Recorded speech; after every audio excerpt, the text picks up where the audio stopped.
So hello and welcome to episode 7 of the LNUR Line, a podcast for LEGO train fans. This episode we're going to be talking about the model railway hobby and the LEGO hobby and how they complement each other and how they're different as well. So with us today we have myself, Richard, who's chair of the LNUR. We have Matt, who's our usual podcast producer. We have Andrew Harvey, who is our podcast runner and won't be speaking, but we'll be working very hard in the background to keep things running. We also have Jamie from Scotland. Hello there. We have Will. Hello. We have Chris. Hello. We have Henry. Hello there. And I presume Henry isn't bricked up in a tunnel, but that could be arranged later. And as a guest today, we also have Stuart Jones of the Romsey and Halterworth LEGO Railway. Hello. Right, so we're going to move on to LEGO news in the train fandom. So who are we going to start on? We're going to start with Matt Dawson is going to talk us through the Brick Train Depot Loco model that's been released. Okay, so they're opening up for a new range of kits called the Stud Counter range.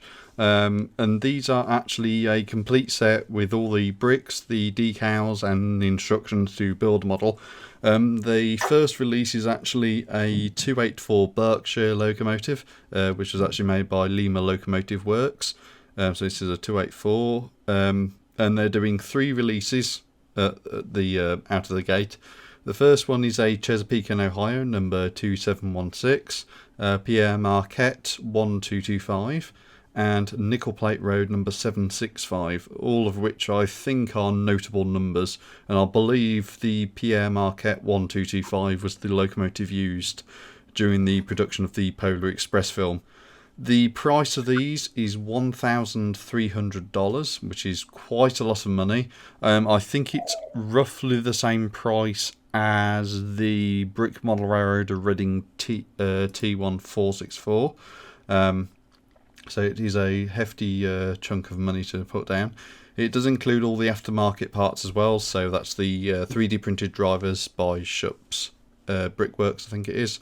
The 3D printed side rods from Train Bricks, all the roller bearings you'd need for the model, brick arms, monopods and U-clips, and it also includes a choice of S-Brick or LEGO IR receiver for control. And it doesn't mention a remote, which I think was actually included in the Brick Model Railroad kit. Yeah, it looks like a very chunky kit, and they've said that with each purchase of Chesapeake and Ohio 2716, they're actually donating 100 to Kentucky Steam to help with the restoration of the full-size thing. One thing they haven't mentioned is part count, but I do know it is quite a lot of parts they've mentioned. I think it's in the thousands or something for the actual part count, but it's a very nice looking model. I think they haven't actually produced a real life model for photographs yet. They're all renders, but it certainly does look a nice model in the renders. Great, thank you, Matt. We'll move on to Will and the announcement of a roller coaster, which is close enough to a train for us, I think, to cover in the LEGO Ideas 10K Club. Yeah, thank you. Yes, the Gold Rush Mine Train roller coaster has hit 10,000. It's a very smart build. It doesn't have any IP, so that's going good for it. And a couple of little action features. We've had a discussion before the podcast whether we think it would actually work as a roller coaster, and the general assumption is no. But it looks great. My only feeling is I don't know how well roller coasters actually sell, because it feels to me like they are very big, expensive, space-heavy sets, and those sets tend to not sell as well when they haven't got a specific IP going their way, or they're unique. And we've already had a couple of big roller coasters, so it'd be nice to see if it goes through, but I'm not convinced. No, that looks really nice from the top. Yeah, I do quite like the look of it. It is a bit of a shame that it doesn't look like it would actually function as a roller coaster if you wanted to motorize it. But the scenery is all quite nice. If I wanted a roller coaster like that, that's the sort of style I would quite like. Oh, it looks great. It looks great, but as is often the case, the better something looks in Lego, the more likely it is to cost so much it's not worth the effort. Not mentioning any previous news articles. Okay, thanks, Will. We'll move on to news of HA Bricks becoming a European reseller for brick tracks, and I think Matt is going to cover that for us again. Yes, so HA Bricks announced on the 12th of September that they're now going to be stocking brick tracks, and the first initial wave, as I'd like to call it, is actually just for the tracks at the moment. So their website does list 4 items of track, which is the R104 curve, the R120 curve, and the R56 curve, all in packs of 8 for $30 or $32 respectively. And the 4th item is actually the short straight track pack, which is a variety of little bits and pieces, which I think is the half straight, the quarter straight, and a really odd size, which I think is like the 1.6 straight or something, which is something you'd need to use for the R104 Turnouts brick tracks are eventually going to come out with. They have mentioned certainly mentioned and displayed in the Facebook post that they're also going to stock the brick tracks metal axles and the brick tracks wheels as well, which in the photo they've shown black, red and brown models of. So it's going to be a very interesting time, because it obviously means that as Europeans we're actually having a lot easier time actually getting hold of these products. The axles and wheels in particular are very useful, considering Lego no longer make the metal axles and the wheels like this. So effectively, if you're doing roller bearing wheel sets, the only Lego part you'll need to actually get now is just the 1x2 Technic brick with the 2 axle holes, or the 1x2 brick with the 1 axle hole, depending on which model you're building it for. Also, this reduces your reliance on Lego, and it makes items a lot easier to produce, because you're not then reliant on the Lego bearing elements anymore. Great, thanks, Matt. And I have a bit of news as well for us, so let's find that. Oh yes, just a quick note that we've been talking with a Lego club in Denmark, and they are called, let me see if I can get this right, Tog Klodsen, which is very Danish sounding. And we're talking about arranging between Lego train clubs worldwide some sort of wagon swap. So the idea is that we'll send them an LNUR wagon and we get a Danish wagon in return to run whenever shows happen ever again. So we'll post a link in the description on the podcast website to that Facebook group for anybody interested. So the group is just for committee members of Lego train clubs rather than just general members, so we can try and discuss that in more detail. And then we're over to Matt again, and we have some news from, I think it's FS Bricks and their 9-volt track. I do believe we covered this in a previous podcast, but effectively there has been a release of some renders for the R104 Turnouts. These looked actually to be single piece mouldings, certainly for the base at least, and the renders show a right hand and a left hand in what's called P40R, which I think is supposed to be Pro 40. Or something like that. They do mention that it includes 36 individual parts in both plastic and metal, and they're currently looking into the costing and feedback. But the CG rendered certainly looks very interesting, and like brick tracks with their own R104 injection moulded turnouts, the tie bar for actually moving the actual switch part is actually hooked at both ends, so you could actually switch it from either side. The other thing I will note is that unlike the previous Lego 9-volt turnouts, they do actually have both rails for both sets of rails for the actual turnout section, rather than just the one as Lego would do. Great, thank you, Matt. So I think that's all of the news we have for this month, at least. And we're going to move on to Will's selection of trains or train-related models on Lego Ideas. So over to Will. Great. So my first one is something of a controversial one, actually. I am surprised as anybody else that I quite like it, because I know a few people in this group and elsewhere have just sort of balked at it. But it is LNUR Class A4 4468 Mallard, and it is, I think it can be best described as a chibi version of Mallard. It's not quite the right proportions. There's a couple of minor changes I'd make even to this model to keep it in style that they've done it in. But what it is consistent and I think quite nice to look at. Yes, it's only just been, all the ones I've picked today are relatively recent. I think they're all in the last couple of months. But I know this one was only just surfaced in the last week or so. The person who designed it posted it on most of the Lego groups earlier this week. And it's a really cute version of Mallard. Currently has 149 supporters and 450 days left. And it's been designed, it was designed by somebody called CF Lego. The next one is a bit more to my normal standard. Bombardier double-deck train with DB Class 101. And it's a very smart blue and yellow Legoland liveried Deutsche Bundesbahn Class 101 electric locomotive with 2 red coaches, one of which has a pushball cab on it. If you've seen most European electric locos that anybody's made in Lego, it looks pretty familiar. But I like the choice of colour scheme. I'm assuming it's a completely fictitious one, but I like what they've done with it. And the coaches look exactly how me as a complete layman would imagine double-decker push-pull European coaches look. That one currently has 1,069 supporters and 169 days left, and is designed by somebody called 1111 Spielsacken. So, probably German. That is really smart. Yeah, that is really smart to look at. I like how they've done the pantograph there. My only complaint would be the very plain bogies, but overall, very nice model. Next one, we have, again, a slightly city-fied design that we've seen other people do before.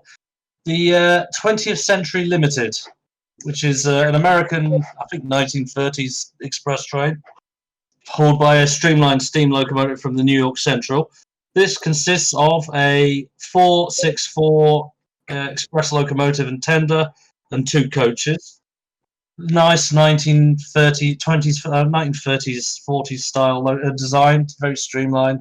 And what I like about it is it captures the image of the locomotive and train without being a horrifically parts intensive mess that nobody else can afford.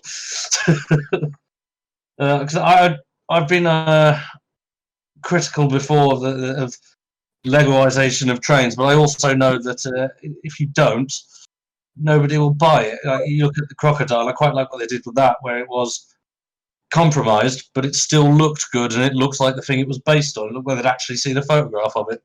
Oh, that's cool. Yeah, that's cool. I see it's similar to the Emerald Knight in terms of the layout, but apart from the wheel arrangement, of course, but you can see the influence of the Emerald Knight on that, can't you? Don't know. It's been a while since I've looked at that thing. Anyway, so this has 601 supporters and 380 days left, and designed by somebody called Da Mangoes, which is a nice name. I think he's been on before, isn't he? Isn't he the same designer who has the A3 in a Flying Scotsman in a similar style? I don't think it's the one I'm thinking of. I don't think so. The last A3 I did was that one that is inspired by Emerald Knight, but has had an awful lot of work done to it to make it look like an actual A3. Anyway, so the next one, in what I'm afraid that everything else that I am looking at is American for some reason. I seem to be in an American mood today. Is the US Pan Am Railways OCS train. I just think it's 8 wide, so it's a large one. This one's closer to more of a scale fan's design than an actual city scale. But it just they've put a lot of detail into it. It's similar sort of locomotives to the Santa Fe, not the Santa Fe, the Santa Fe back in the day.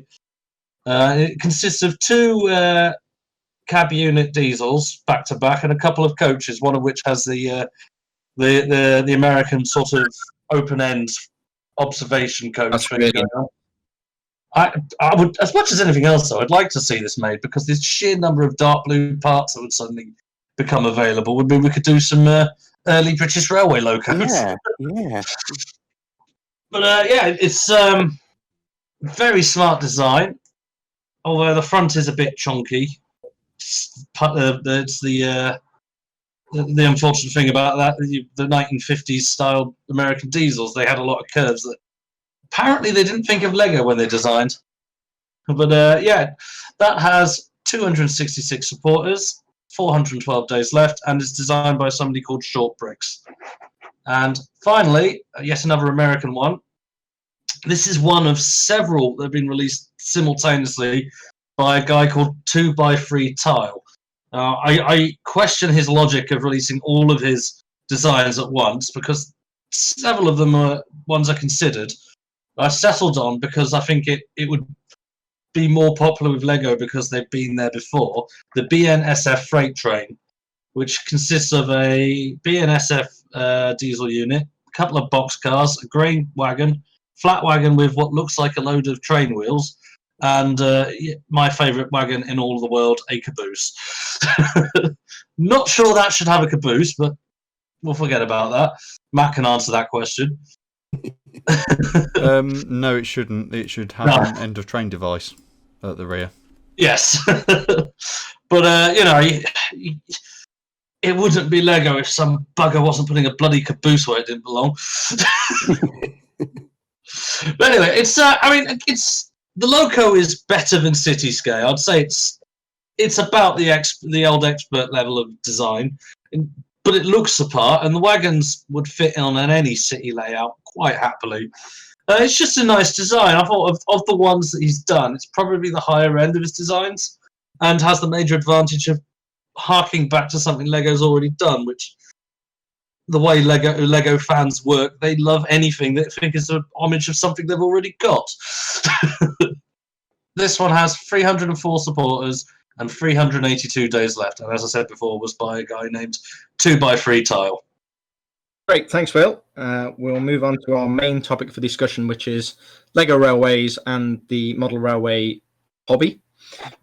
So I think we'll start with some questions to prompt some discussion or debate between members, so people can feel free to jump in. I think the first question I've had was, when does a toy become a model? Because I think for probably a lot of traditional model railway builders, they would see Lego generally as a toy, and I'm not sure I would disagree. Particularly, Lego sets are clearly the Lego set trains are clearly designed as a toy for younger builders, to something chunky to push around the track or control with a remote control.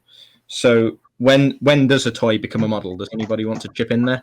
I would, if I'm okay to do so. I reckon it's still going to be a toy if you're just content with staying with what you get in the box. The little bit of track, a few people, and then obviously the train itself.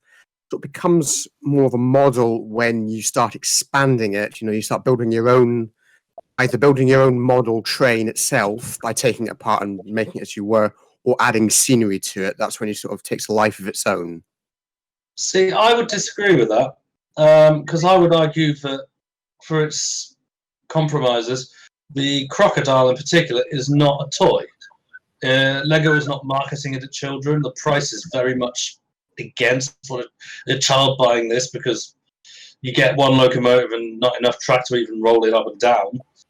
I wouldn't class that as a toy. I wouldn't say it's a model railway standard model, but I would say that's not a toy right there. Or even a standard Lego train set? Well, no, a standard Lego train set is a toy, but that's part of it is that the intention of the company who was selling it or the person who's designing it. Obviously, a standard Lego train is a toy, but the under Jamie's description, that would also include such as the crocodile and the Maersk and stuff like that. And those were not designed to be toys as such. They were designed to use a toy system to build them, but I wouldn't class them as toys. Even when they were brand new, the Maersk was expensive enough to not really be a viable toy. perhaps such things like the crocodile and the Merce train are sort of marketed more as models rather than toys in that sort of category, because they're more aimed at the more expert builders, the ones who sort of like, because they're more based on real life trains rather than the ones you get in the basic Lego sets. Well, I say basic, you do have a point about price, you see, because even the Lego train sets themselves are quite expensive, so you can't really think of them as a toy other than an expensive one, really. Yes, but what you get with the Lego train sets is you get the entire train set. So if the kid buys nothing else, they've got everything they need to play with, where you spend 30 quid less, you get one locomotive and just enough track to have it stat stationary. Oh, well. So, yeah. And then with the crocodile, you got to spend another X amount of pounds to get the motor and the battery for it, yeah. Or you could just spend that money on rebuilding it to make it look more realistic. Yes. A toy is what children use. A model is what adults who won't admit they still play with toys use. Where do you fit in this scenario? I go, woo! Underground trains are clearly a toy and not a model. Yes. I think, more seriously though, I think the toy I wouldn't expect to be as accurate, whereas a model, so some of the models that our members build get as far as they can within Lego to replicate the right wheel arrangements and the right details on the Loco or the right details on the carriages. And they're also they might not be quite the right scale, but an effort has been made with a model rather than a toy to measure the right elements, and everything should look and feel like it's about right. Definitely, yeah, because obviously I completed my EM1 a few weeks ago, and I took some time to try and get the front molded as sort of best I could, shaped the best I could compared to the actual model that's in the National Railway Museum, the last surviving example of that. So it's a bit more of a challenge with that kind of model, rather than just getting a front that's molded by Lego to the approximate shape that the train should be. Just try and make it out of bricks. As you said, go as far as you can, making the shape out of bricks. And some of the model makers, they go further. They get printed bricks with like either letters or trimline tape, as many of our members do as well. I think one of the biggest differences between if you'd like to call it a toy and a model, is primarily price. For in terms of how much you have to spend to actually build it or certainly start it, but also the amount of pieces, because there's a very marked differentiation between, say, 100 pieces in a Lego City train set and 100 pieces in a fan model.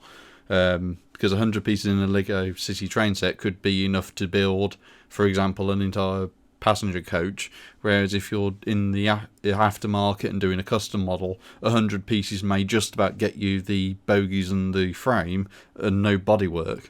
So there's a very marked differentiation, I think, in that respect between the amount of parts used and the complexity of parts used as well, because with all due respect to Lego, as a toy primarily, they're designed to be reasonably easy to put together with a reasonably low age range, from that perspective, so that they can market it towards kids, whereas, as we've discussed with the ones like Crocodile, the Mersk, they're a lot more parts intensive for the same space as, say, a Lego City train, but because they're more parts intensive, there's more detail, there's more fidelity to the detail as well, and instead of maybe using stickers or things like that, there's actually a good, strong representation of, say, handrails.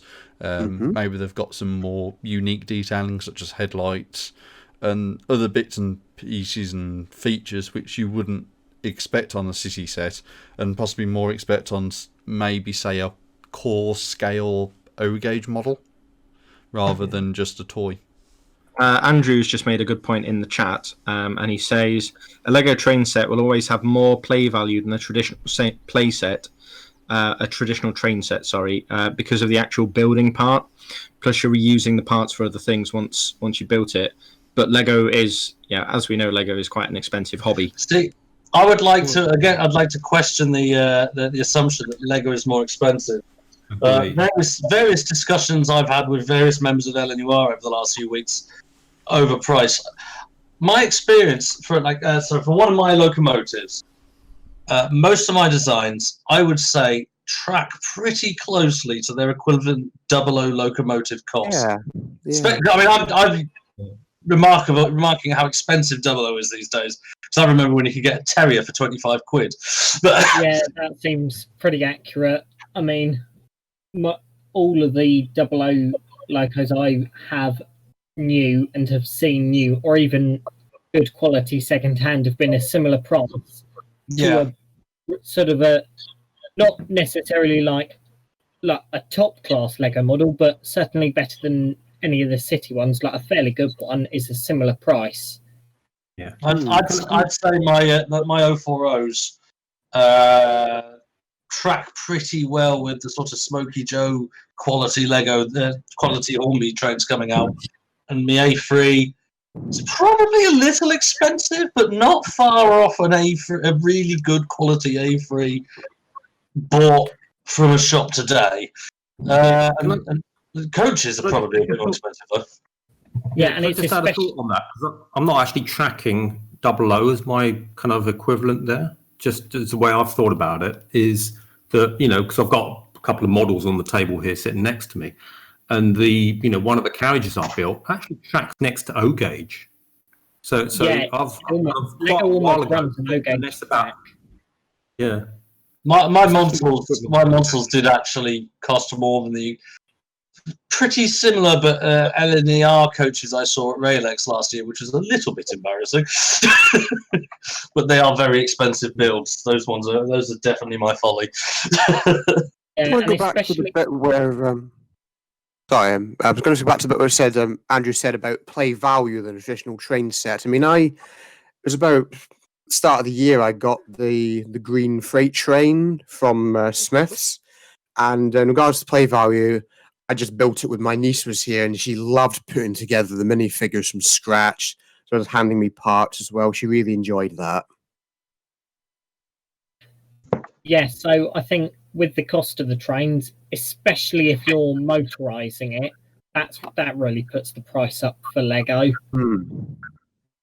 And then if you want custom wheels on it and all the other bits, it certainly adds up. And Andrew is posting some links to Hornby Sets and Hattons, who is a model railway retailer, I suppose. Yeah, he's proving my point that for scale, Lego beats O-Gauge in the ground most of the time. O-Gauge ready to run A3, 750 quid. And the worst bit is most of the O-Gauge locos you see are kit, and they don't cost much less. And that's something you have to build yourself. I was about to say, it's very apt that Hattons is mentioned. I've just been having a look at some prices. So, for example, a Bachmann branch line class 47 in 00 gauge is currently listed as £155. And for comparison for Steam fans, if you ignore a lot of the limited editions and DCC fitted and just go for a reasonably standard stock model, they're currently doing a Princess Coronation in LMS post-war line black. Now, black is a fairly common colour in Lego, so it's generally guaranteed you'd be able to build a very similar model. It's priced at a grand price of £184.50. Which I think Willard agrees probably more than his A3 cost to build. I run into the similar problems that that astonishingly expensive American thing does, and that I use a fair bit of custom bits in mine. Also, green tiles with clips on them are very expensive. Yes. But I mean, I would say somebody once asked me if I'd ever considered building another one for a commission, and I looked at it and I thought, without totting up the values properly and having just a very quick look and finding out those tiles cost even more now, I'd be astonished if you get much change out of 400 quid for to build my A3 completely from scratch. I think this moves on nicely to the next topic, which was the cost of the hobbies and whether they're comparable. And I think so far we probably discussed the locomotives, the rolling stock costs. I think there's possibly some overlap there. But where Lego probably does get expensive is the scenery side of things. Yeah. If you want so. to build a large scale layout with Lego, from experience, that's very, very expensive. Model railway builders, I think some of them are very inventive and reuse bits from around the house. Budget model railways is great for that kind of stuff. You know, occasionally in the news you hear about these beaches where sand has been stolen by the that's us model railway. We nick that, we get some paint. That is a coal load for us onto a bit of cardboard.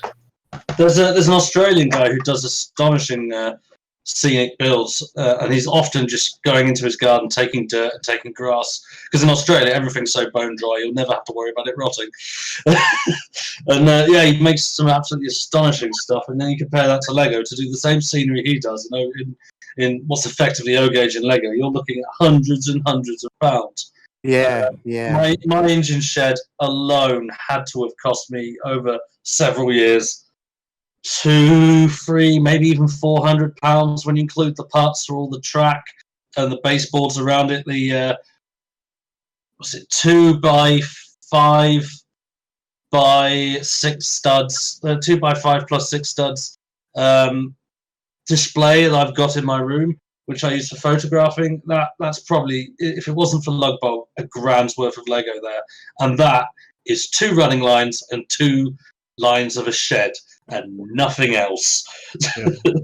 And it's not just cost, it's time to build as well. The amount that you see, you've got to invest in time to get a kind of a smooth, light, green, grassy slope.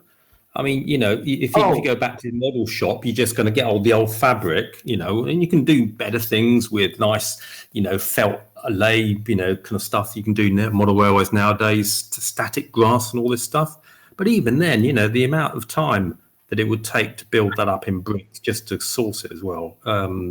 Cost is one thing, but time is another, I think. And it's all time taken away from building, the actual rolling stock as well. So it's got to be a bit of a...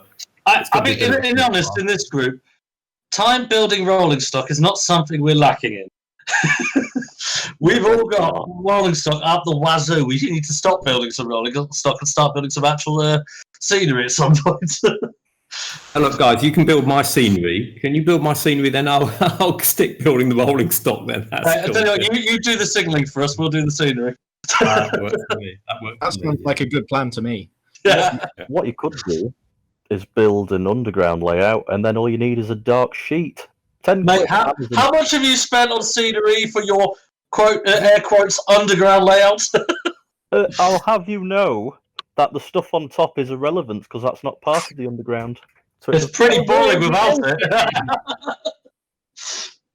So to get any decent scenery, I have to sort of keep the layouts that I'm building to a very small scale, not so much for transportation, but you can't really, with the cost of Lego trying to build scenery, you can't really build anything really big unless it's a collaborative effort, in my opinion. Or if you're planning like me, eventually I plan to do rambling preserved steam railway style layout that can be as long or short as I need it to be for the show. But I started making ideas up for that 2 years ago, and I don't expect the first module to be ready before the end of this decade. God knows when the whole railway will be finished. You just have to be patient as all hell, because so just in time for when the shows begin again, then? Oh yeah, probably, yeah. Just in time for me to have a house that will fit it. Yeah, I've got a similar problem. I'm planning a layout that's it's big enough for a small oval in R40, and it's like, yeah, my plan is like, I'm going to try and build it within a decade. I think a decade for a solo build is an exceptionally decent amount of time. I'm a student. Yeah, technically so am I. Can I just add a point on the thinking about what we're trying to do? Well, what I'm trying to achieve anyway. Because the really good and hard question at the top of this section, which was models versus toys. Particularly with scenery, I don't think I'm even trying to build, the kind of the great landscapes that you see on these collaborative layouts. And I look at it and think that's fantastic. And I know also, I think it's on Brick Tricks. Did a mix and match where you've got non-Lego scenery and Lego trains, and that's nice, but I still think, well, okay, I'm not sure that's quite where I'm at with it. So what I try and do, my take on it is what I like to try and do is almost not try and build a toy, because I think hopefully it'd be kind of thinking of a bit more than the toy, but it's trying to get almost like a cartoon sketch. So what I try and do with the models is sort of not, and this is why the way I explain it to people, is I'm trying to capture the spirit and the character of it, not an absolute micro rivet counting scale model. But actually, I think that's the freedom in doing Lego trains. I know I'm not having to do a rivet counting scale model, which actually I think is quite freeing up of not having to work out, I've bodged that, I've got to try and do it again, haven't got the rivets right. So I think, it's not a toy, I don't think, but it's kind of a cartoon sketch, as I call it. And I think particularly with the scenery that I'm trying to do, I'll put a bridge there, but I won't build all the embankments. But I'll do almost cartoon representation of it, or not cartoon, but you know what I mean. It's enough to give the visual impression that the rest is there. The only thing I won't stop it's sort of a caricature operational aspect, the signals and so on, which I really enjoy. Yeah, it's more of a caricature of the railway. So the basic features are there and maybe exaggerated. And I think it can be quite freeing, particularly for Loco builders. If you're stuck trying to put every rivet onto a model in Lego, you're going to end up with a very large model, probably a 1-to-1 life-sized replica. Yeah, sounds good. And I think that the scenery, that's even more for me. I just don't try and go there because of the amount of time, and I'm still keen on building sort of the rolling stock and the signals and operational stuff. Yeah. Well, I think it's important. The freedom of Lego is most people who build a exhibitions quality model railway are stuck with a certain expectation of realism. And even if your layout is meant to be 1,000 trains running at once from different times and places, you're expected to have still made a scenically consistent and good-looking layout that is realistic. With Lego, you get this opportunity to change the rules a bit. So, for instance, for your Romsey railway, your railway is about exploring signalling. It's about letting people experience how signalling works. So you don't need, what you need is scenic features that are relevant to the signalling. So you need your station and your signal box and your bridge and whatnot, your level crossing. You don't need number 54 and its back garden and the dog peeing in a bush. You just don't need that. Much as I'd love to, but yeah, the playout is again, the playout is a railway for kids to play with. It doesn't need to look like Clapham Junction in 1972 at about 5 a.m. in the morning, because it just needs to look nice. Yeah, there's something else crucially which I can't do. I don't think I would. And I've had a chat along exactly the same lines on a few different forums about, because I've put it on Twitter as well. And it's interesting the reaction from people as well. Because what I'm trying to do is, as I said to people, I don't think I'd ever offer kind of hands-on, go and work the lever frame, do this, do the block instruments. I would never have the confidence to offer that as a hands-on experience to either children or, actually sometimes signal engineers come up and work the levers themselves. But honestly, I don't see anybody doing that with etched brass lever frames and little pointy finials and, elbows going over the layout. So it gives you a huge amount of freedom modelling in Lego. Yeah. We do actually have one slight objection to what you just said there, and that was a really, really fun hump yard layout that was opposite us at Railex last year, where the points were controlled by the kids watching it. it often resulted in hilarious derailments of vans as they insisted on changing the points underneath them. But I mean, again, I would imagine the vans were not the best model vans you've ever had. They were probably 1970s Hornby vans. So, they can stand a bit of punishment. But yeah, overall, your point is entirely correct. And again, back to that question. Sorry, Henry, go ahead. Thanks.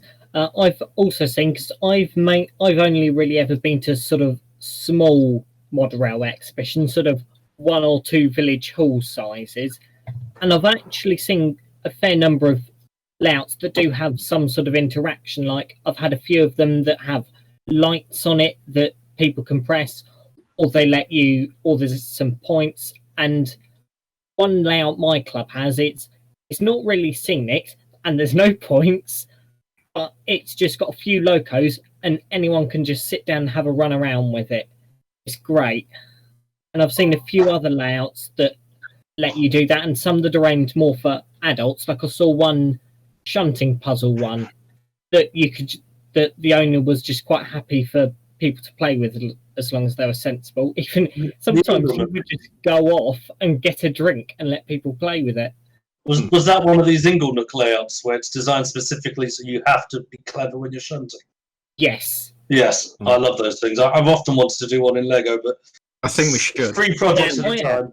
I am planning on doing one in Lego as my first layout. That's going to be a lot small, basically as small as I can get it, with 5 wagons and a loco. LNUR wagons are available for this. So I think they're even going to be smaller than that. Like, they're not even going to take up a whole 16-length track piece if I can do it. No, I one of the advantages of like thing about sometimes I feel like there's some members who will quite happily build Lego and model railways, and I'm wondering whether comparing Lego railways to model railways is necessarily the right comparison. Like, for instance, I can't remember the name of the group that invited us to Raillex. They wanted us there very specifically because model railways have their niche, and it's not kids. And model railways are suffering at the moment because kids aren't getting interested in it. I mean, you go to a show and there's 40 layouts set in Swindon in 1937 with realistic train movements, and it turns out at 10 a.m. on a Wednesday in 1937 in Swindon, nothing bloody moved for 2 hours. Can we all agree, no matter what you think about toys and models and whatnot, the people who run layouts to a set time are the most boring sods in the world, and it's killing the thing. No, I disagree. But you also need the 12 idiots in their brightly coloured Lego trains that are zooming around the track all the time to balance them. I love it when I watch somebody who put the research in, they've done the scenery, they've got this photorealistic layout and the right trains running at the right times. I love it. I think it's amazing. I also like it when Jamie's APT is overtaking Ivor the engine. The one thing I would point out with operating and the thing about layouts not actually having a lot, it also depends on how they're operating it, because you cannot operate layouts to what's called a fast clock, where although it's a minute in real time, it's actually about 4 minutes on the model. Some layouts I know operate where 1 minute in real life is about 10 minutes to an actual schedule. So although the schedule is accurate, a day is, instead of being 24 hours, is represented in about 4 or something. So you do get a nice variety of movements. It is to the correct timetable, but because it's been compressed so much, and there's not a lot of empty space in terms of operation, it actually does prove very interesting. And I think that is one of the issues which model railways do suffer from, and it's a combination of, I don't know whether it's operators or just what's been modelled, but there is sometimes penchants for model railway layouts to go to an exhibition, maybe have 3 or 4 main lines, and there's one train. And although that is very realistic in terms of the schedule, for example, it's not very interesting from a viewer's perspective. But of course it might work if you're at, I don't know, scale forum, and of course it's always about respect and engage your audience. Yeah, so it's if you're at that kind of place where people go to expect that, great. If you're at Steam with a whole group of different audiences, or if you're in a mixed model railway show, hopefully the exhibitors are giving you a feel for kind of what the usual audience is. And some of them are going to be, you know, kind of more rivet counting and fine, and that's great. Some of them, you know, it's nice if there's a bit more hands-on, because the experience of most model railway shows, whether they're Lego railways or model railways, like look, don't touch. And I think anything that just mix and matches it a bit is just nice to keep the audience engaged. But, you know, if you've got a kind of what I might call a serious model railway audience, they might not appreciate, you know, a whole bunch of exhibition layouts that are just run, you know, round and round loops kind of thing. Funny you should mention that, actually. Funny you should mention that, because we were deeply worried about that attitude when we went to Raillex, and the general opinion was the reason we didn't win any awards was because everybody who wins awards at these shows had already been told they were going to win an award before the show started. But every single person who was exhibiting in that show came and had a long look at our layouts and were very impressed. I think the only people who were disappointed in us was the poor buggers who had to drive your own Thomas the Tank Engine layout, because the layout beat the crap out of that one, because it did the same thing and was more interesting. I love that reaction when you make people look twice, you know, and you go, and I think it's as much as just being different, you know, if you see a whole bunch, whatever class of model railways as well, right? If they're all Great Western Branch lines, kill me now. So, but that's not rude of that. People are like, there was a lot of Great Western Branch lines, yes. There are. And I don't mind it, but just something different. I mean, in the 70s, I kind of grew up with kind of looking at model railways. There was some brilliant alternative. There was some Ian Footers, that's it. Did some lovely Scottish branch line quayside model railways. Not the same as you used to see, really finely modelled. And they were fantastic models, and they weren't much to them, and you wouldn't see trains running around because they were nice little shunting quayside Scottish, but they looked the business, and they really changed the thinking about good model railways coming in sort of late 70s, early 80s. Yeah, I've also, on a couple of just regular club nights at my normal model railway club, I've taken some of my Lego bits along, which, I mean, they're nowhere near the quality of some of what other people have built, even in the LNUR. And even though most of the members are sort of 70s and 80s, and a few of them are really quite rivet counters, they were all fascinated with the Lego stuff, because it's just something they've never seen before, because they just remember Lego from when their children were young, being just big blocks and blocky. Well, yes, it's funny you should mention that. One of my dad's friends and members of the A1 Trust has the Grantham Layout, which I think they recently retired, but have done quite a few shows before that. This is a very fine, detailed layout, which has a proper timetable. I think they actually do it via movements rather than time, which is the best way to do a model railway timetable, because it means something is always moving. You do move A, then you do move B. But really well. It's a lovely layout. He saw my queue, and this is before I've done some of the refinements I've done to it since. And he took one look at this, and the first thing he said was, "Is that Lego?" And then he accused me of cheating, because, of course, according to him, Lego is 2x2 blocks and 2x4 blocks. So even if, and I will be the first to admit, my queue is not a particularly accurate rendition of a Southern Railway Q class locomotive. But what it is really decent representation of a generic British 060 tender engine. And as somebody who's used to model railway design and looks and styles and all the rest of it, he looked at it and he was flabbergasted that it made out of Lego. And I've made better since then. I have made better since then. One or two of those reactions in a show, I'll go home happy. It's fantastic. Yeah, and I think that's, and back to the really tough question at the start of this section: is it a model? Is it a toy? So if you go back to, kind of the ones you might see, the kind of the play layouts, the tail chasers, they might use, I don't know, Hornby wagons from the 70s, right? So which one is more of a toy than a model? Is it one some of the rolling stock, everybody on this call's building nowadays?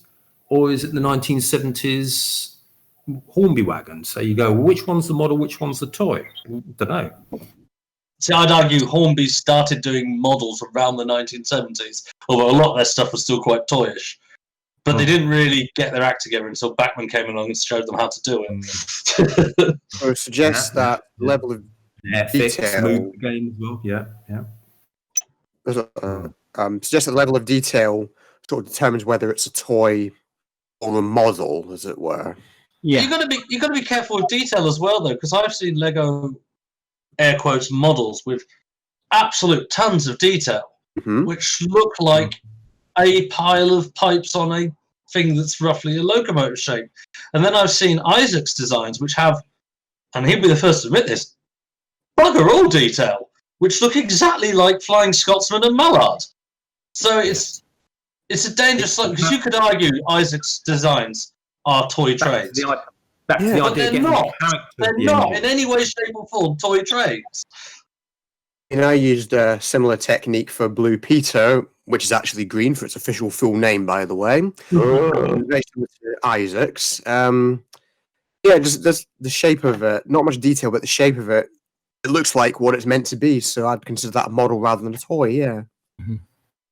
Okay, let's move on to the next sort of area for discussion. And I think we've covered this a little bit, certainly with Stuart's layout, but with a focus on railways built for exhibitions and sort of Lego displays, model railway displays, do you think there is less focus on prototypical working, signals, and sort of similar things in a Lego railway? I certainly feel there's more focus on that in a model railway, and it is probably, from my own admission, it is probably one of the last things I think about once I've got the track laid. I think about the scenery, and then signals are kind of a last minute, I probably should put some signals on it. Yeah, it is, yes, that's pretty much it, yes. It depends on who you are, I think, and what your railway's for. So, again, the big layout, best one in the world, the big layout is a train shelf. It is a very pretty looking, very large mobile train shelf. Yep, pretty much. So you don't really need to worry about prototypical. What you do is you need to make sure that the 2 seconds there isn't a moving train in your eye shot, the scenery is nice enough to not annoy you. And then after that, the train turns into view again. Play out, bright, colourful, Lego aesthetic. It's there so that when the children are waiting in a queue to drive the trains, they can see superheroes and buildings that they own themselves or things that they know they can build. But my layout, when I ever build it, from day one, my inspiration for layout was I put some track on the table and I practiced running a quote-unquote timetabled service. So it was a terminus for a steam railway. You'd have a train come in, run round, another train come in, train go out, train runs round, maybe a little movement in the yard, perhaps the Pullman special for lunchtime or the photographic freight special. Train comes back in, train goes out, and just my intention from the day one was to make it so I could run services that make sense. And as part of that extension, I would probably end up having to signal it in a way that makes sense. Although I probably need to do a lot of research on that. So it depends what you're aiming for. I started obviously going from the position that, I was a bit of a signalling nut, and the trains almost got in the way, which is where kind of Andrew and Most signalmen say that, yeah. Andrew was brilliant in the early shows I did, because I had almost no, almost no stock at all. But it wasn't as though the kids were waiting to run the trains. I used to go, can I pull that lever, see what happens. So it's almost a diorama or a little working model, not run a railway. And it kind of started from there. It's only about 4 foot length of table, almost a little diorama just of the signal box, and it sort of started there. So and again, back to the idea of when a lot of the Lego shows, which are really good, and I credit to everybody, sort of said, look, spent a lot of time on this, please don't touch. But I sort of started to see a lot of Lego shows that had a lot of signs up saying don't touch, and you kind of see them going around and going, poor kids, they're like sort of going round and round, what can we do? So it was just an alternative to seeing everything. I think the interactivity is good, and that's maybe one, like we discussed earlier, interactivity is one thing from a Lego display that is you can be a bit more creative and give people a chance to interact more so than a traditional railway, perhaps? Well, it's actually quite an interesting point now with the new world of COVID shows where it goes from here. And it's not just my layout, just what I'm trying to achieve, but it's also, generally layouts that like to encourage, or shows that like to encourage, hands-on interactive stuff. God bless the kind of interactive, shows that have been run this year have been brilliant, but it's going to be quite a different kind of atmosphere when it opens up again, hopefully next year. That does worry me. I'm not convinced the playout's going to get much use for a few months after the shows start coming, because No. I mean, we're literally interacting with the filthiest people apart from people who live in Middlesbrough. So, we'll get some complaints about that one. I don't think the playout will be able to do much initially, because nobody's going to say, "Oh yeah, bring the one Lego layout that insists on children touching it." Just bring children along with you. Take Chris with you. Then you've got a child already, and you just need someone else. Oh, we don't need any more Chris's, thanks. No, one is enough. Oh God. Because he's so irreplaceable and, Irritatable, what? Sorry? Yeah, that too. Okay, I think we've covered that fairly well. Yeah, this was a good question, and I can't remember. I think this was from a member, and I can't remember which way it was, which member it was. Sorry, but what would it take for somebody who's into model railways at the moment to kind of convert or start their own Lego railway display? What would you recommend? A bigger bank balance. Yes. I really want to ask the likes of Pete Neumann, and because he's done that, and several others of our members have done that. In my case, it was honestly a combination of it appeared at the time, great last words, to be slightly cheaper, but it also has a much lower sort of curve for entry, so to speak. Somebody who enjoyed model railways and had a few trains as a kid, building a railway from scratch is difficult. Yes. Building locomotives and laying some Lego track on the floor, piece of pig. So it's like, I think the best target audience from a model railway perspective is people Henry's age, people a bit younger than Henry, who have grown up, their dad's built them a model railway. They haven't got the time, they haven't got the money, they haven't got the space to build a model railway anymore.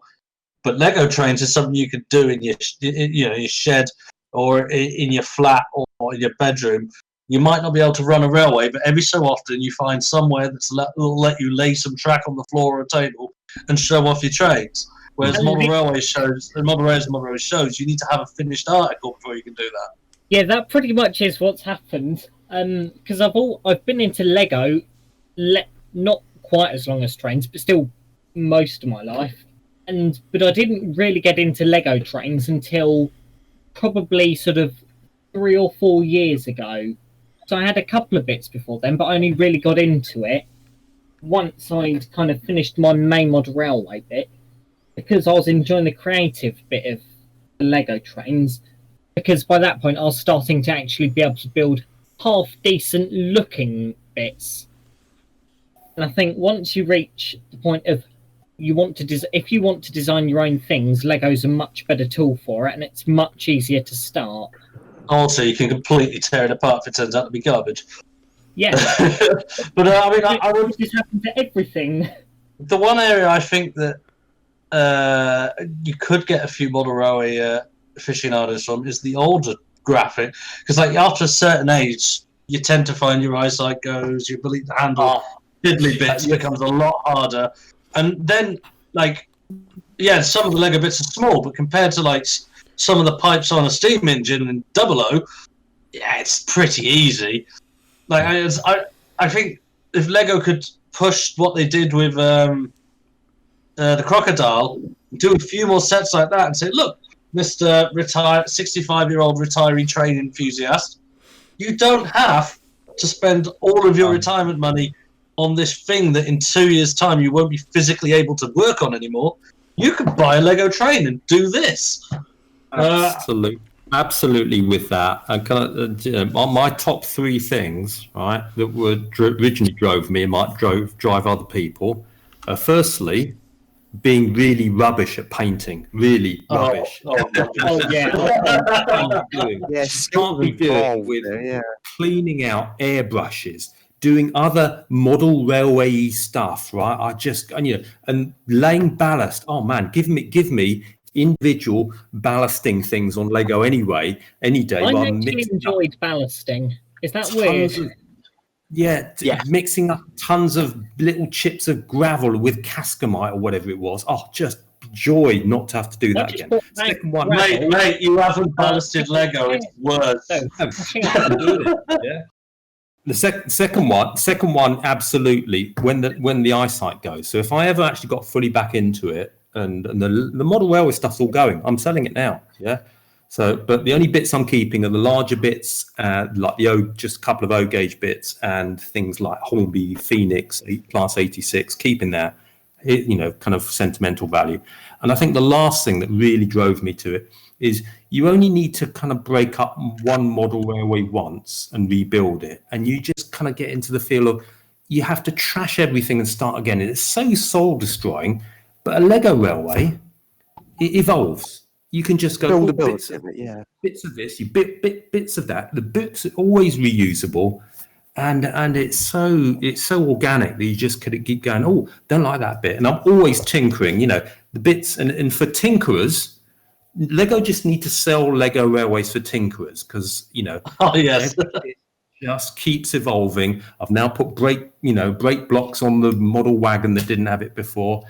And you don't just buy a fleet, you build your individual models. So there's a heck of a lot more ownership, I think. And if Lego got that together, they could sell it. Yeah, that's one of the most satisfying things to me with Lego, and I've seen this with other people as well. Yeah, you get into the hobby and you build one crap custom Loco and get yourself a handful of Lego sets, and then you look 2 years later, and suddenly people are looking up to you because of the fleet of custom builds you've got. And you're like, when did this happen? So a good point there from Andrew in chat was in terms of getting into the Lego train hobby, Chris and a couple of other members did make some good recommendations in our last podcast episode, which was the Lego train FAQs, about how to get into the Lego train hobby. So looking on eBay for cheap Lego train sets, or just buying a cheap train set from somewhere like Smith's Toys to get some track and the motor to start playing with all the components you need to get them running. Yeah, I think I wasn't here for the last episode, but I think even as a young person and a student, that would have been, if I didn't already have some bits, that's probably what I would have done. Because then you get everything you need, and even if you don't want it, you can then sell it on. But if you do, it's a very good place to start. Well, not only that, as somebody like you, I came from a model railway background. I had a lot of rolling stock by the time I went into Lego, and it's a little bit soul destroying when you can't afford to buy 40 engines straight away, tons of rolling stock. So getting one or two Lego train sets, so you've got something to play with, something to run with the better models you've built, and then just slowly phasing them out and taking them apart when you need to and whatnot. It just makes starting in the hobby a lot more pleasurable and gives you something to do until you've got a fleet of the bloody things. Yeah, and it means you can have something that looks okay, even if you can't design any good-looking custom models initially. Because I think the Lego designs aren't all great, but most of them look okay enough. But they're not horrifically ugly. No, they're not actually. No, I think they are good starting places to get the parts you need. In my case, I was 25 when I bought my first official Lego train set. I've been collecting Lego for X number of years beforehand, so I had plenty of bricks at hand to make my own trains. All I needed was the train components itself, yeah. Something that we haven't mentioned, a lot of people who do build with Lego did as a kid, but had what they call the dark ages, where they didn't do any. Yeah. I'm breaking the mold on that. If they haven't had their Lego thrown away by their parents in their teenage, they've got a load of bricks to fall back on to use for their layouts. True. Yeah, that's also quite similar, I think, with normal model railways, in that if you look at the membership of most model railway clubs, you'll have a few people, sort of pre-teens, usually with their parents in their sort of late 30s through early 50s, and a couple of others that age, and then, I don't know, 3/4 of the club sort of retired, and because it's the same sort of thing.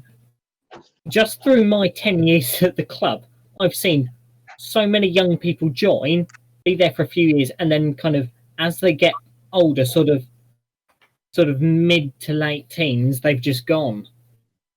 Is And that because they're busy with? Do you think life gets in the way though? Because Yes. I think that happens in the Lego hobby as well, and Yeah. that age, Life gets in the way. exams. Because you've got College. exams, you've got college, Wait, then you're going off to uni, and you can't afford Lego, and you're drunk or partying, I think is what most of my peers do. Yeah, I can confirm that that's exactly what you do at uni. You just drink and party. Yeah, And then panic in the last I'm minute. not really a social. I don't do the social side of life. I will be sitting in my room playing with Lego and trains while everyone else is drunk.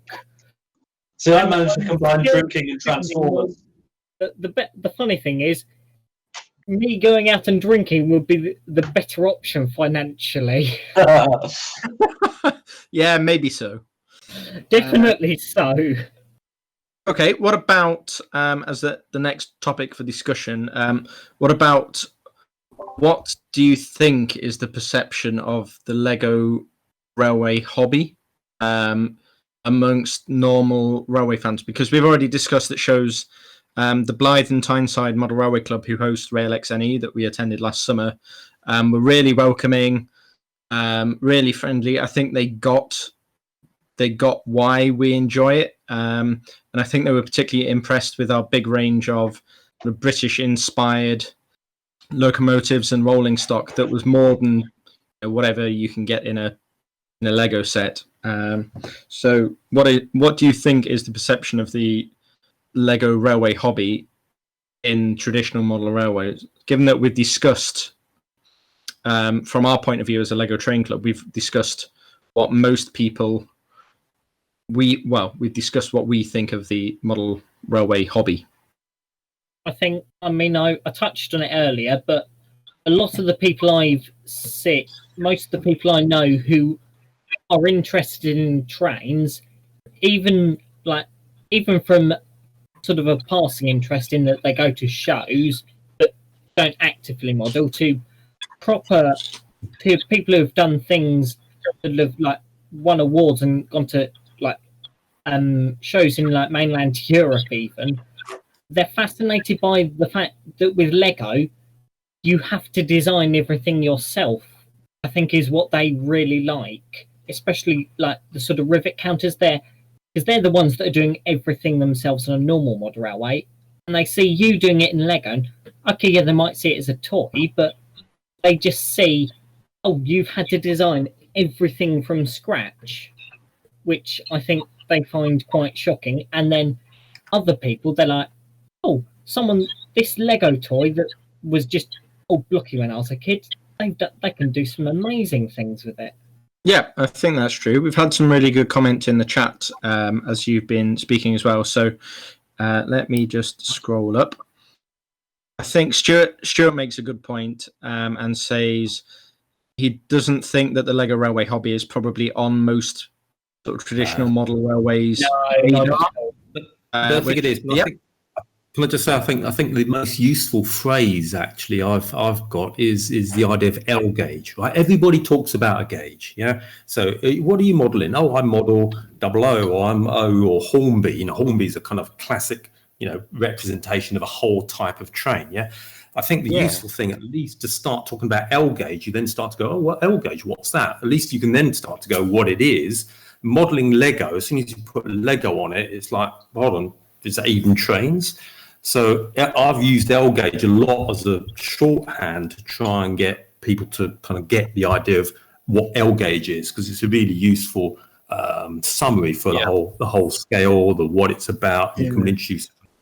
Yeah, so it shows most people are pretty happy to talk to you, and they see what you do and they see that you enjoy it, and they think it's a great little display and it's kept their kids entertained, or it's kept them entertained for a while. You do get the odd comment, either from parents or on one occasion was a security guard who was very helpful and picked some Lego up that a Lego model that we'd dropped on the floor up, but handed it back saying, "Here's your toy," with a bit of a kind of snarl in his voice about that. I think a lot of people just don't get, and this doesn't just refer to Lego. This is, I think, any hobby that people get very into, like model railways, like Lego railways. I think some people just don't understand the mindset of why you would want to do that, and I'd much rather build some Lego than watch TV most of the time. So I think there's a certain mindset of person who doesn't understand why you would want to. It's almost like work, isn't it? It's almost like a full-time job. See, when it comes to railway modelers, to be honest, I suspect most railway modelers aren't even aware Lego trains exist until they are face to face with them. At which point they see the scope of what we could do, and they're pretty impressed. The only negative responses I've ever got from anybody when it comes to Lego trains is the people who just assume that everything you're running is a Lego kit you bought, and therefore all you're really doing is showing that you've got more money than sense, which is not untrue, but also I think having more money than sense is the defining characteristic of being a Lego modeler. Oh yeah, and railway modelling, but it's and it's not really railway modelers, because railway modelers, certainly once they've seen it in front of them, totally get what we're doing, because we're doing exactly the same bloody thing they are. We are a different medium. Yeah, very slightly different medium, but we're just putting way too much time and effort into something that doesn't bloody matter. But you get these parents, and they're like, "Oh, where can my kid buy these?" And I'm like, "Well, these are designed by us. We haven't got instructions." I mean, unless you will, at which point you direct you to his website. Yeah, they tend to. Well, yeah. Now, why do you think I started doing that? They tend to look at you like, "Well, what sort of a useless answer is that?" And I'm like, "That's the only answer I've got."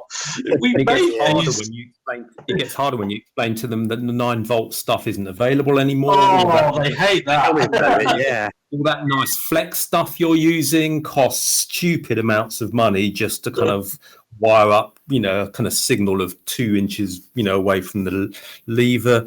And that gets quite hard. But at least you can get people going away going, and although you're not saying, can I do what you're doing? The number of people who go away going, oh, okay, fantastic. They're off to open up their Lego train set at home. And again, it's back to the idea of inspiration. It's really good. That's why I've always felt it important, even though I'm not very happy with it myself, to continue to run at every opportunity the modified Hogwarts Express, because that set started out as the set, the most recent set. The boiler is still just a long version of that set. And I can point to that and go, right, kids, take apart your train. You've got the instructions, so if you want to put it back how it was, you can do. Take apart your train and just go mad. Do what you want. Keep building it, and eventually you'll end up with something probably better than this. I like what Andrew's popped in the chat just now, saying when you say do Lego train to someone who's never seen it, they imagine you're building them out of just 2x4 bricks. Well, having a Lego layout and a model railway show is good to sort of dispel that theory, because they can see what the effort you put into it, the different bricks you put in as well. In fact, the first few shows I displayed my trains at in regards to Lego were specifically model railway shows that we just happened to have a Lego layout at, you see. Yeah. What doesn't help is I have been to at least one, it was a model engineering show, and it had a Lego railway, but all it was sets. Train sets, locomotive trains. The trains were all sets. The buildings were all sets, and that doesn't help because that is such a low rent way of doing it. And we know some people still do that in Lego shows, but Particularly when you're going to a thing that's showing off engineering excellence, you want to show off the best the Lego hobby can do, not the minimum. Yeah. To build on Will's point, there seems to be two group of Lego train displays, for the lack of a better term. There seems to be like the LNUR sort of lugs sort of standard where everything's pretty much custom built. Most of it isn't built from instructions, or sometimes is, but generally is all freehand or personal models. And then you get the flip side of it, which is here's a load of sets I bought, or here's a load of sets I bought, which are slightly modified. Maybe I've added a few bits and pieces, but they're pretty much what you'd get off the shelf. And both me and Andrew saw this at Worley when one of the things they're advertising was a Lego display, and we thought, great, let's have a look at it. And the display was effectively a load of the modular buildings and a couple of loops of track, and not much else. And it was, well, this is more sort of like, this is a collector's piece like you'd see from, say, the Triangle Collectors Society, rather than an actual model railway. And it was just like, it seemed a bit overemphasised, and I think there is that sort of differentiation we need to make between what I'd personally call a more like a collector's display and more like an aficionado like we would do, rather than a more entry-level display like you might see at, say, Worley, where it's somebody going, here's all the trains I've got. Yeah, and it's worth pointing out, it's not, I'm not saying it's a bad thing. It's like, everybody likes to see a triangle layout, everybody likes to see a Hornby 003 rail layout, everybody likes to see a Lego train set. But when you're at one of these big shows where you've got these people with lime steam engines and remote control this and all the rest of it, you need to do something more creative than put a lot of existing builds on a green baseboard. I do think that there is a space for the collector's layouts, and I think it's interesting. People find if at shows we have displays with modulars on it, on other people's Lego City displays, I think people are quite, if they've been unaware of the hobby for a while, they're quite shocked that Lego produce sets that are that sort of detailed and that size. And I think they're useful from that perspective, but and maybe we're probably a little bit fatigued because we see a collection of modulars with a train running around it on a tablecloth at pretty much every Lego show we go to. Yeah, but I think for some visitors, it can be quite a nice introduction into the hobby for themselves. I'd say that there's always a place for these kind of layouts. I just feel if you want to put the hobby in a good light, you want to show us at our best, you need to show us being of a similar level of creativity to the other exhibitions. You wouldn't have, say, Worley, for instance. The one I was at was the same idea as Worley, but a smaller show. You wouldn't have a railway that is just, here is set number R6427 from Hornby from 1965, running on their standard track of the time with this bridge that came out in 1972. You wouldn't have that, because that kind of show is showing off the best of various disciplines. And it's not about collecting, it's about showing what you can do with a given medium. Having said that, I think the same show did also have that huge Flying Scotsman. So we did get a little bit of representation, but that's, if anything, making us look a lot better than we are most of the time. Okay, moving on then. I think it'd be nice to round up the discussion, unless people have another topic they want to cover, with their favourite model railways. So YouTubers or on Flickr. So traditional model railway displays which they really like. One that caught my eye at Railx, and I've been following on Facebook, is the bridge at Remagen, which is a World War II themed, I think it's an N-gauge layout, and the central display is a bridge set in World War II. So it's quite an unusual, for a British show anyway, it's quite an unusual time setting in that it's during World War II, but from the German side, and that's what I found quite interesting about it. Anybody else want to go next? We're hoping. Yes, I will. Okay. So with regular model railways, one new YouTube channel I follow is Budget Model Railways, because they do some really good tutorials on just how to do stuff really cheaply that still looks really good. And so I found that quite useful.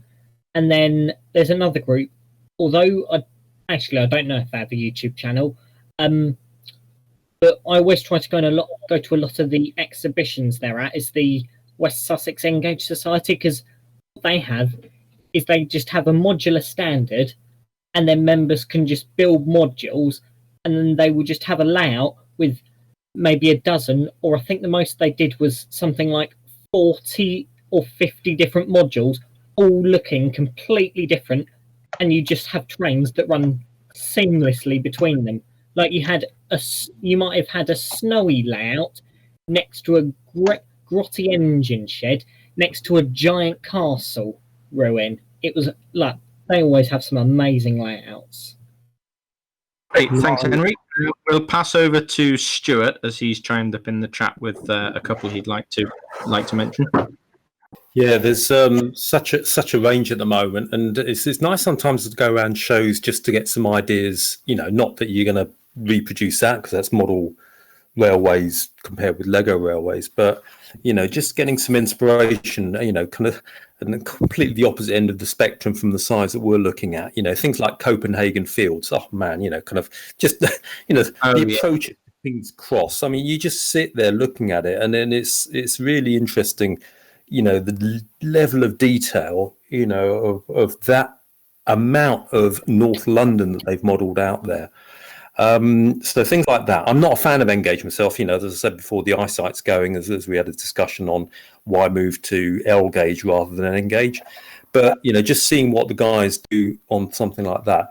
Then you move to the middle scales. As I mentioned, Ian Footers is kind of back to the 70s and 80s. Barry Norman, as in not the film, but the guy who's doing the North Cornwall layouts back then, things like that. Some really nice setting of railways in the landscape, things like Pendon from a way back. And then moving up to, some of the best of the other ones, things like, there's some really nice ones. Graham Muspratt does some really nice little shunting, Southern Railway, Southern Region. I mean, I'm sure there's loads more I can mention, but there's a few kind of superstars on the circuit that you just keep looking at, going, that's really nicely done, and you just kind of lose yourself in watching some of these great artists. That's art. The kind of it's oh yeah. Beyond the model, when you're looking at that, it's properly representing part of history and the landscape there. Yeah. I think another one I've come across in that sort of vein is Leicester South Great Central, which is a model by Shipley Model Railway Society, and we'll put a link in the description to the YouTube video of that. It's big, and it's really impressively detailed. Will has mentioned one he may wish to discuss himself, which is the Bankfoot layout, which is a Tyne and Wear Metro display. Will, do you want to? Yeah, it's get Chris on. It's set in 1985, so it's a bit before my time on the Metro. But, I've got a soft spot in it because I work on the Metro, and it's fun to look at how much Bankfoot has changed. For instance, it's not a terminus anymore, and it doesn't unfortunately have any network rail trains running on it anymore. It's a fascinating time capsule of the place that I work in. Bankford Station, really nice. Chocolate sidings behind it. And of course, the best bit was we got to go and play on it when we went. Oh yeah, I mean, we totally didn't crash anything, which was an impressive feat of absurd. Oh, Stuart mentions Winchester Railway Modelers, great skills. Look up the Red Bridge layout, so we'll include a link to that. Henry, did you have something to add for us? No, nothing else. What was that? What was the layout that won Best in Show at Raillex? The 1980s Southern. That was layout. Good. Yeah, it was something like Wimbledon, but it was a sort of kind of corrupted the name because it was a mixture of a couple of stations in the same region, I think. And it has its own operational destination board as well, which I thought was amazing. I have looked at the prices of those for the LNUR layout, and they are very pricey. Well, I mean, theirs was custom built. They built it themselves. I don't think they bought that one. But it'd be great, but I don't think it's worth the effort. We wouldn't follow the timetable anyway. No, well, this is true. Okay, great. I think we can wrap up the discussion there, unless anybody has sort of a last comment or something to add for us. Yeah, the one YouTuber I watch on occasion that's got quite a nice development layout is somebody called Richard, who's doing a layout in Network Southeast called Everard Junction. Oh yeah, Richard's really good. And he, and for those who don't know and want a bit of a backstory, Richard actually had a quite large layout in his loft already. And it was actually featured in the Model Press. I think it was British Railway Modelling or Hornby magazine, something like that. And he completely stripped it out and restarted from scratch and actually documented the rebuilding process. And he's still going through it, but what he's done so far looks very spectacular. It all fits in quite nicely. It's very well done, very well detailed. He's put a lot of thought and research into it. And it just looks fantastic from what the bits he's done already. And one of the best things about it is that it's actually got moving cars, which is not something you'd be able to do on an exhibition layout, considering the length of the run he's got, because they're pretty much running about, I'd have said, about half to 2/3 of the scenic section he's got. And that is something you'd never be able to do on an exhibition layout, because obviously the guide weight uses would have to cross baseboard joints, and that's just not feasible on an exhibition layout. So it's definitely something interesting to look at, and if you're ever interested in the way stuff is built, it's definitely a good channel to watch and subscribe to. Yep, that's a really good recommendation. I've got another recommendation. It's New Junction. His actual layout, he had a layout in the attic. It was quite an impressive layout called New Junction. Tore it apart so he could build a new one in his newly freed garage. But at the moment, he's setting up an O-gauge layout in the garden, and it's really fascinating. Mostly because I'd like to do that with Lego someday. Yeah, I've been watching that. That was really interesting, especially with the latest episode he put up, which was, I think, was number 3, where he got the wood snapping. Yeah, he's it too much. Some people might recognise him as one of the editors of Hornby magazine. He often appears on their videos as well. Yeah, anymore? Stuart has mentioned P4 New Street, which is an attempt to model Birmingham New Street to P4 standards. I think they look like they're on Twitter. Is that EM, but even more? Yeah, rivet no compromise. No compromise. Not absolutely. And actually, you mentioned about the model vehicles. Definitely worth looking at New Street. You know, his skills are actually as much in modelling out the wagons and not the wagons, the lorries of that period and the vehicles. Fantastic setting, it really is. I'd forgotten one myself actually, which was the Tinsley TMD and Yard model. Oh yes. By a YouTuber, which is really impressive. So we'll try and link that up as well. I think that is about it. So we can move on to our section on locomotive and wagon of the podcast. And both of them happen to belong to our podcast producer, Matt, this time. So we're going to be talking about his Camelback locomotive and his commuter passenger cars as well. So are you ready, Matt? Yep. Would you like to give us a little bit of information about the prototype? Because they're both American prototypes, and I don't think, certainly as somebody who really only follows the British stuff, maybe a lot of us aren't too familiar with them. So would you like to give us a bit of background on their history? Okay, so I'll start with the Camelback because that's definitely the one that will cover a lot more. The Camelback type is actually a broad term. It actually just refers to a locomotive where the engineer's cab or the driver's cab is actually located over the driving wheels. Now that was done for a couple of reasons. Mainly as part of a site exercise to actually improve visibility for the engineer. and also to allow the firebox to actually be a lot wider to burn lower calorific coal. As always, a cost-saving exercise. If you move the cab, you can make the firebox wider. You can burn lower quality coal because the actual coal size, or the area it can burn in, is a lot greater.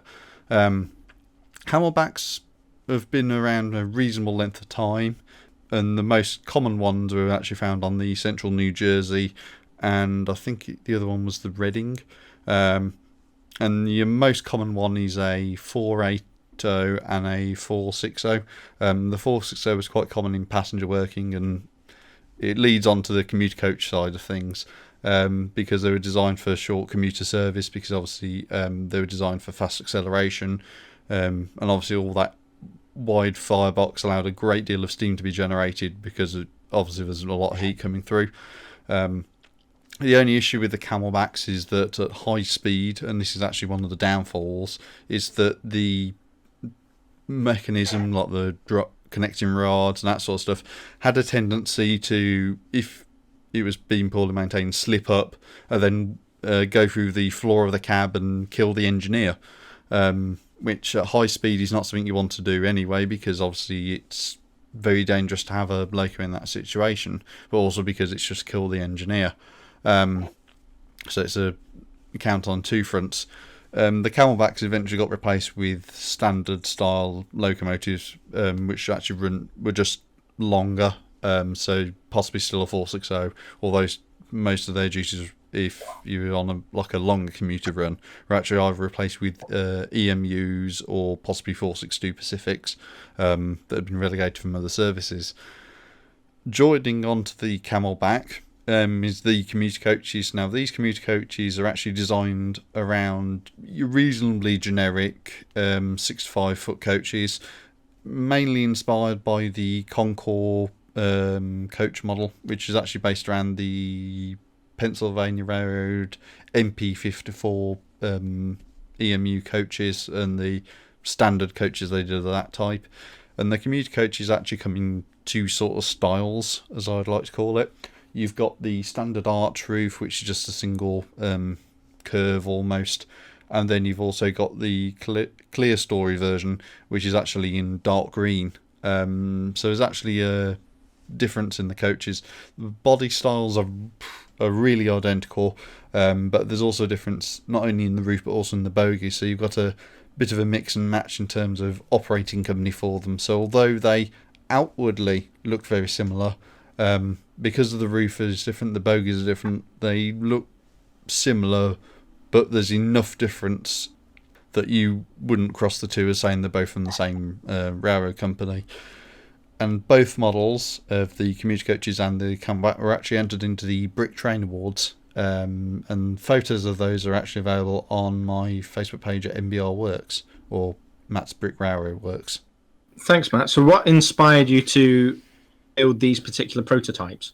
The commuter coaches were just because for those who take an interest in what I do, I'm more interested in the commuter sort of style of railroads and sort of the interurban-y sort of stuff. So it's more about the commuters and the local freight lines and that sort of stuff.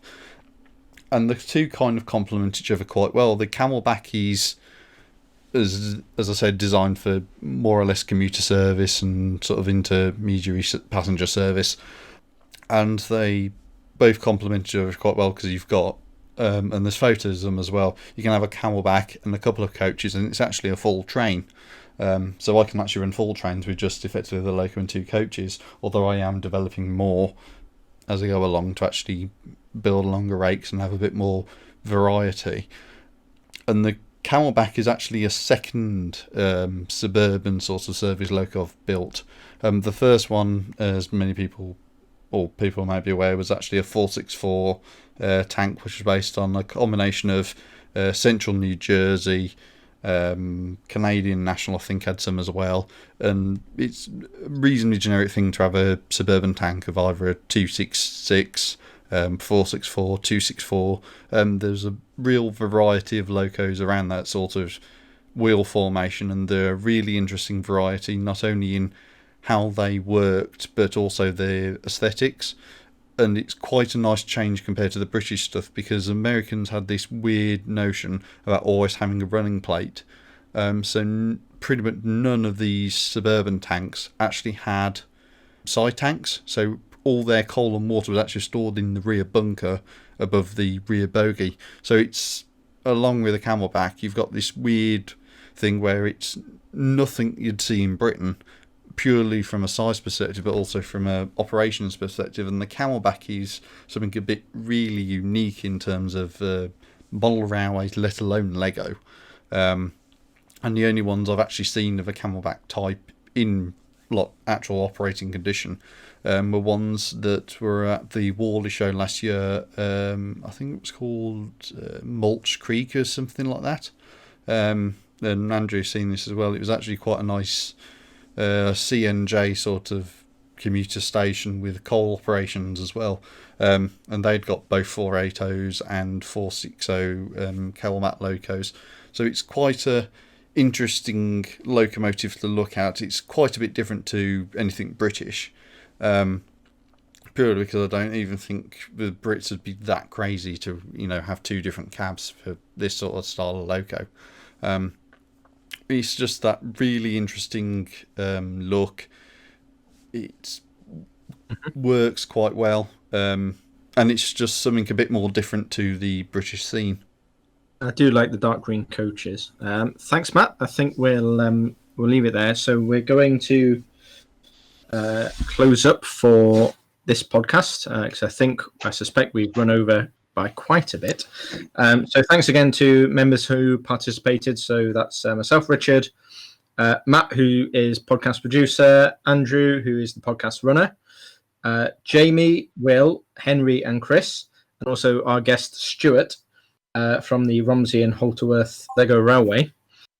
Our next episode, episode 8 of the LNUR Line podcast, is on Lego track geometry, and we'll be recording that and hopefully releasing that in October. And that's all we have for you. So thanks again for listening. Check us out on Facebook, Twitter, Instagram, YouTube, and on the website as well if you want the full podcast description, lnurailway.co.uk. Thanks. Bye now. Bye-bye, everybody. Bye-bye. Good night from me, and it's good night from them. Good night.